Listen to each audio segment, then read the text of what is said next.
Hey, what's going on, everybody? Gray Alistair here, and welcome to today's video. In the past, I've done exotic lost sector videos, and today I'm gonna take that a step further and discuss the build primarily. So let's just hop right into this thing, you know? Alright, so first things first, I am running my hunter at the moment. I have Gyrfalcons equipped and Dead Messenger.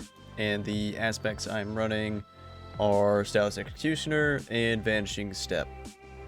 Some other things that could really help with this build: Echo Starvation, so whenever you pick up an Orb of Power, you get Devour. So if you're running a Void weapon and you're running Void, I also recommend running this Harmonic Siphon. It's an energy cost of 1, so it's very cheap, but rapid weapon final blows with damage matching your subclass creates an Orb of Power. So therefore, you're creating orbs, you can get Devour, and whenever you get a Void kill, you end up healing. So that is incredibly helpful. I really like it. Very good. So I'm also running Echo of Leeching, melee final blow, start health regen. That one doesn't really matter as much. I'm just using it for the resilience stat. Finishers granting invis. It's also very key for PVE content. Especially the higher end stuff, because if you end up getting schwacked, or you're very close to getting schwacked, this will help you. And Echo of Dilation, sneak faster, gain enhanced radar. That's useless again, but I'm just using it for the stats. Mobility and intellect, always useful. Yeah, there are many you can use. I really recommend Echo of Starvation as the primary resource, and Echo of Obscurity. Those two fragments are what I would say are necessary. The others are up to interpretation, whatever you want to do. But Stylus Executioner is needed for this build. Basically, it's what is allowing us to chain invisibility. And Vanishing Step, it makes you invisible initially. So that's, once again, pretty helpful. These two aspects are what you need to be running. And Gyrfalcon's Hauberk, basically what this does: your void weapons gain volatile rounds after you emerge from being invisible.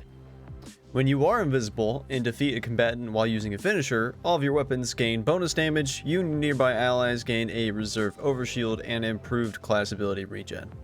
These overshields can be deployed by using class ability, so that is what Gyrfalcon's does. And basically, we are abusing it by using a void weapon. So I've got Dead Messenger here.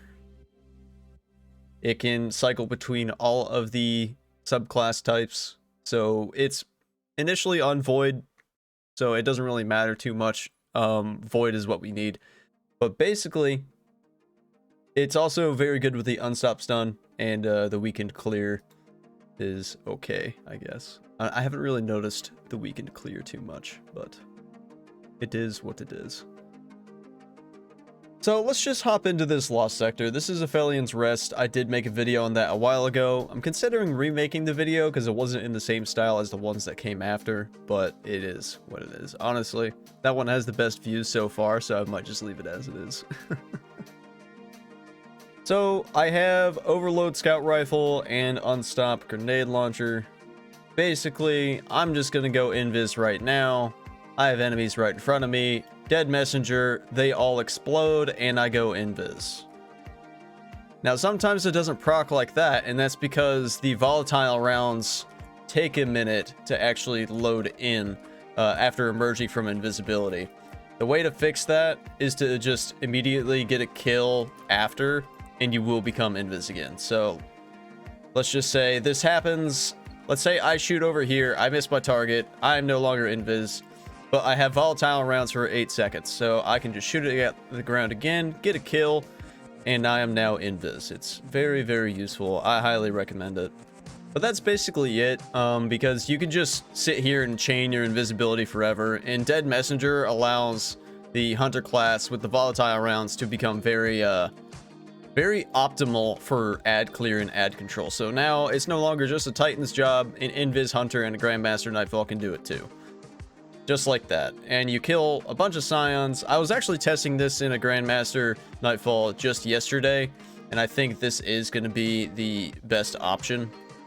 Or or one of the best options for hunters going forward. You cannot make your teammates invis, but you can make yourself invis at will, and you can get the res on your teammate. So, like, it's a bit of a give and take. There's definitely a give and take here. But I think there's a good amount of both here. Good amount of both. But yeah, that's it. That's my showcase. Enjoy.